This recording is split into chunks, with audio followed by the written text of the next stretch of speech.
अष्टपैलू वाटचाल।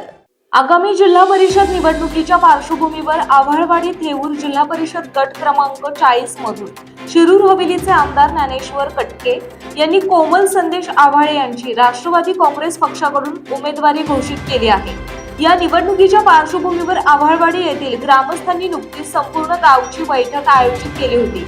या बैठकीमध्ये आव्हाळवाडी गावातून एक गाव एक उमेदवार या निवडणुकीसाठी देण्यात आला असून संपूर्ण ग्रामस्थांनी या निर्णयाला जाहीर पाठिंबा देत स्वागत केलं। या निवडणुकीसाठी कोमल संदेश आव्हाळे या आव्हाळवाडी थेऊर जिल्हा परिषद गटातून निवडणूक लढवणार असून त्यांना संपूर्ण गावाने पाठिंबा दिला।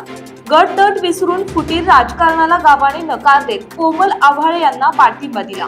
शिरूर हवेलीचे आमदार माऊली कटके यांनी गावात एकोपा निर्माण व्हावा या संदर्भात महत्त्वाची बैठक घेऊन हवेली पंचायत समितीचे माजी सभापती नारायण आव्हाळे आणि माजी सरपंच संदेश आव्हाळे हे दोघेही एकत्र आले असून एक गाव एक उमेदवार या भूमिकेवर शिक्कामोर्तब झाले आहे।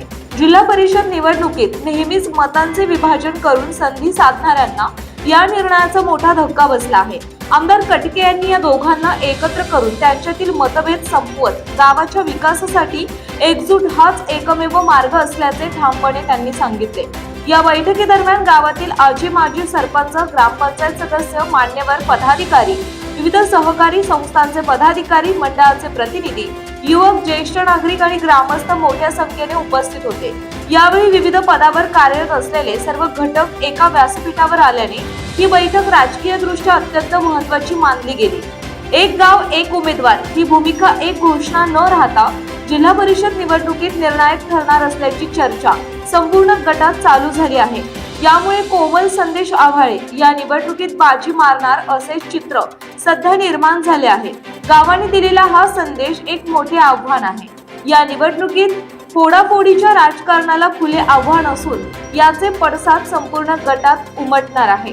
राष्ट्रवादी काँग्रेस पक्षाचे उमेदवार म्हणून घोषित केलेल्या कोमल संदेश आव्हाळे यांना गावाने एकमुखी पाठिंबा दिल्याने संपूर्ण गाव त्यांच्या प्रचारासाठी बाहेर पडणार असून त्यांना जास्तीत जास्त मताधिक्य मिळवण्यासाठी प्रयत्न करणार आहे।